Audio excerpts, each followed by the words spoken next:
A lot of investors I partner with have one major challenge. They are busy professionals that love to create memories with their families, but are too busy to actively look and find value-add real estate that cash flows. Hey guys, I'm John Fortes, and I want to partner with you.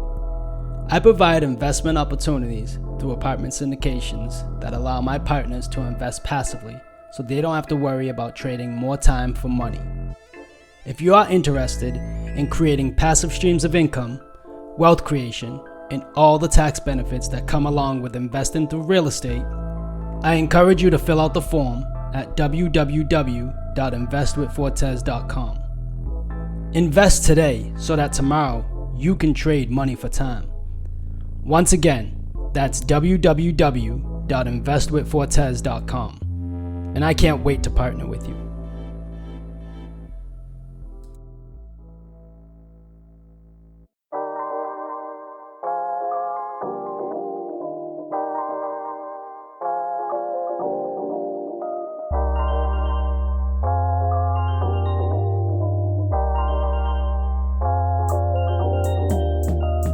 Are you a busy professional looking to diversify your portfolio? Ever wanted to passively invest in real estate but don't know where to start? John Fortes provides you with a guide to passively invest in real estate. This is the Passive Investor Show. And now, the Passive Investor Show. Here's your host, John Fortes. Hello, PI listeners. Thank you for lending me your time today. Welcome to the Passive Investor Show. I'm John Fortes.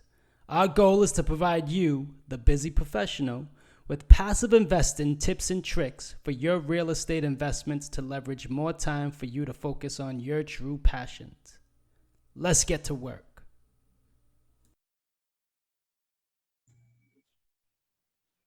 Welcome, PI listeners, to the Passive Investor Show. I'm John Fortes. Our goal and purpose of this show is to be a resource to passive investors and to help them master their investments in real estate funds. Today, I felt compelled to talk about getting unstuck. There's been some things that helping my kid with their homework, particularly crossword puzzles. I love crossword puzzles. And I figured a bunch of ways that I process to get unstuck. It starts with knowing yourself first. Everything starts with knowing yourself. The sooner you understand yourself and the way you work, you can get past those failures or barriers. Start by asking questions. And normally we ask ourselves the wrong question or we say statements that begin with I. I would never be able to do that. I can't do that. But the right question sometimes is, the right way we should talk to ourselves is, how could I do that? Who do we know that could help with that? Because if you think about it, everything we question, someone's already basically solved that problem. Another tool that I do, and I was using this during the crossword puzzle with my son, is I talk out loud. I practice self-talk. I walk through the steps and processes. For instance, we were doing a crossword puzzle on all 50 states. So some of them are easy to find, some of them are hard to find. But the way I go through a crossword puzzle is I look for 3 letters at a time, sometimes 4. If I'm looking for Arizona, I'm looking for Zona or Ari. I'm looking for those 3 letters or 4 letters in a sequence. I start in open areas, and then I start from open areas. I start horizontal, then I go vertical, and then I start looking diagonally. And when I start finding the certain letters that I'm looking for, sometimes I'll just look for a Z, since that's a unique letter in a crossword puzzle. And then I'll start looking in all directions around it. But I practice self-talk, Zona, look for Zona, look for Zona. So self-talk helps me get through the process in steps.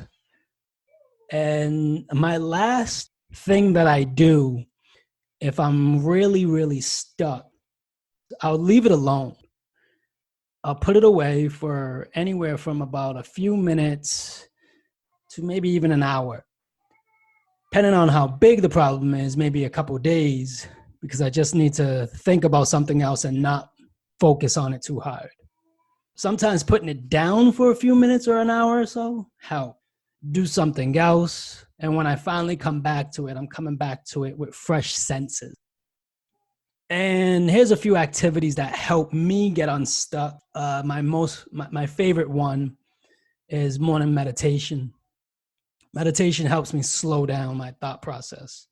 As a kid, naturally, I did everything fast. And I see it in my son, which I'm trying to help him slow down. And I'm trying to have him think more through the process instead of just doing it. Because more often than not, we'll end up doing the same thing that we were trying to do more than once, meaning you did it wrong the first time, right? So slowing down and morning meditation really helps me with slowing down. I journal, so I'll write it down, and whatever I'm struggling with, I'll write it down and just put it there on paper.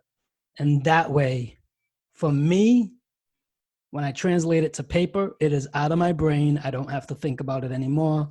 And now when I think about it, more often than not, it's usually the resolution comes to me.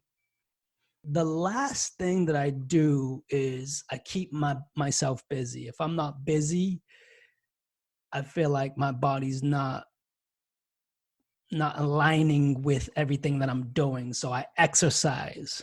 Exercising helps me keep myself aligned with everything. So allowing myself to get rid of that pent up energy, especially from feeling stuck, through exercising really helps. So lifting weights, running, Peloton, push-ups.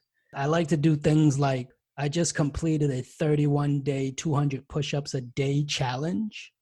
I did 200 sit-ups for 14 days in the middle of that challenge. I like to put markers on a month, meaning X number of miles for the month of X, and anything that keeps me committed. I love to challenge myself. So a lot of the times I'm not doing these challenges with anyone else. Probably the only person that knows I'm doing said challenges is probably my wife or my son, who's curious and asks me. I do all of those to keep myself busy. It helps me get unstuck, but that's my process. I figured I'd share it with you. If any of that you can take, if you can steal one thing, maybe it helps you. That's just what I've learned about myself that really, really helps me get unstuck. It took me a long time to figure that out. But the biggest thing that really, really helps me when I'm really stuck is if I can self-talk through the situation. Sometimes saying it out loud more often than not than saying it in your head. You find the right way to say it sometimes, and it triggers something, because sometimes hearing it triggers a point than just saying it in your head over and over. Those are the points that I found that really helped me. You got to start with knowing yourself, ask the right questions, start with how, ask yourself how, don't lead with statements that say I. Self-talk, leave it alone, drop it, come back to it, and just the activities. Those are the things that help me, and I hope it helps you. I bring it all in with investing as well. So I'm using all these practices through my investments when I feel like there's something I need to figure out or that I'm leaving off the board, and I just need to make sure I have all my ducks in a row. So those are the things that I practice, and it really, really helps me solve a lot of problems. Guys, thank you for listening. I appreciate you all. And as always, to the next episode. PI listeners, I'm grateful for your time and I appreciate you for listening. For more information, go to passiveinvestorshow.com. If any of this resonates with you, please subscribe and leave a review. The more you know, the more we grow. Thank you for tuning in. Till next time.